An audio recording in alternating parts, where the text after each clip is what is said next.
Biryani biryani biryani I love biryani. ఎవరికి ఇష్టం ఉండదు చెప్పండి? బిర్యానీ అందరికీ ఇష్టం కదా. ఎవరో కొంతమంది ఉంటారు నాన్ వెజ్ ఇష్టం లేని వాళ్ళు తినలేరేమో, కానీ మ్యాక్సిమం నాన్ వెజ్ ప్రియులకి అయితే బిర్యానీ అంటే ఒక ఎమోషన్ అనమాట. నేను ఈరోజు వచ్చేసి ఎగ్ బిర్యానీ చేశాను. పర్ఫెక్ట్గా కుదిరింది. టేస్ట్ అయితే చాలా బాగుంది. ఎందుకంటే నేను ఇది సెకండ్ టైం ఎగ్ బిర్యానీ చేయడం. నాకేంటంటే ఎక్కువ నాన్ వెజ్ బిర్యానీ ఇష్టము, చికెన్ కానీ మటన్ కానీ అట్లా ఇష్టము.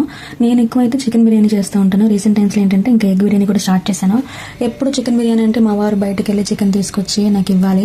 ఒక్కొక్కసారి ఆయన డ్యూటీకి వెళ్ళిపోతే నాకు తినాలనిపించినప్పుడు చికెన్ కోసం వెయిట్ చేస్తూ ఉండాలి. ఎందుకంటే బయటకు వెళ్ళి తెచ్చుకోలేక ఇంకా ఇంట్లో ఉండే వాటితోనే ట్రై చేద్దామని చెప్పేసి నేను ఇంకా ఎగ్స్తో స్టార్ట్ చేశాను అనమాట రీసెంట్ టైమ్స్లో. మొన్న అయితే బిర్యానీ చేశాను. చాలా పర్ఫెక్ట్గా టేస్ట్ అయితే బాగుంది. మీకు నచ్చితే ఈ ప్రాసెస్ ట్రై చేయండి.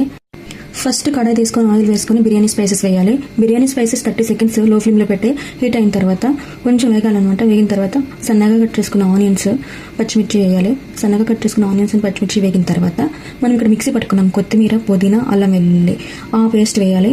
నెక్స్ట్ కొంచెం మెంతికూర ఉంది. మెంతికూర వేసినప్పుడు టేస్ట్ బాగానే ఉంటుంది. అదేంటంటే లైట్గా గుప్పడు వేసుకున్నాను నేను ఇక్కడ. మెంతికూర కూడా వేగనివ్వాలి. మెంతికూర కూడా వేగిన తర్వాత 2 టమాటోస్ కట్ చేసుకొని వేసుకోవాలి. టమాటోస్ వేగిన తర్వాత గల్లుప్పు, పసుపు వేసుకోవాలి. పసుపు వేసుకున్న తర్వాత నేను ఇక్కడ 2 గ్లాస్ నార్మల్ రైస్ తీసుకున్నాను. బాస్మతి రైస్ కూడా వాడలేదు. నార్మల్ రైస్ అంటే నార్మల్ రైస్తోనే చేశాను. నార్మల్ రైస్ అయినా కూడా పర్ఫెక్ట్గానే ఉంది బిర్యానీ. నార్మల్ రైస్ నేను ఇక్కడ 2 glasses తీసుకున్నాను కాబట్టి 4 glasses తీసుకున్నాను వాటర్.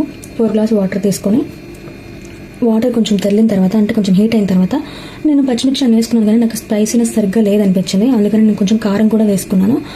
కారం వేసుకొని గరం మసాలా కొంచెం, ధనియాల పొడి కొంచెం వేసుకొని ముందుగానే కడిగి నానబెట్టుకున్న బియ్యం వేసుకున్నాను.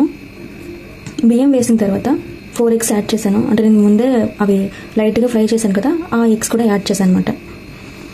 రైస్ బాయిల్ అయిన తర్వాత లాస్ట్ అండ్ ఫైనల్గా కొత్తిమీర, పుదీనా యాడ్ చేసుకొని స్టవ్ ఆఫ్ చేసుకోవడమే. వీడియో నచ్చితే లైక్ చేయండి, షేర్ చేయండి, సబ్స్క్రైబ్ చేసుకోండి. Thank you.